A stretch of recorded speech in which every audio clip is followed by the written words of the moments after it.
Collision-checked milling is always interesting. For example, also checking for collisions in advance. This is interesting. Automation in data preparation and programming. These are always very interesting topics for me. It's about intelligent collision avoidance. This means that if I do it after the fact, I have unnecessary iterations. I have to make corrections. I have to go back to programming. We have combined this and integrated it in our program flow and can therefore also reach an intelligent solution for issues like limit switches. This means the user does not have to intervene or reprogram anything. Instead, the system does it automatically.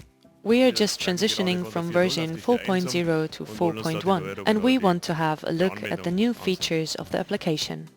We can clearly see the improvement of automation in CAD in version 4.1. Now we are in the CAM programming area, and here we have some points that are really important to us, and we can see how these are implemented.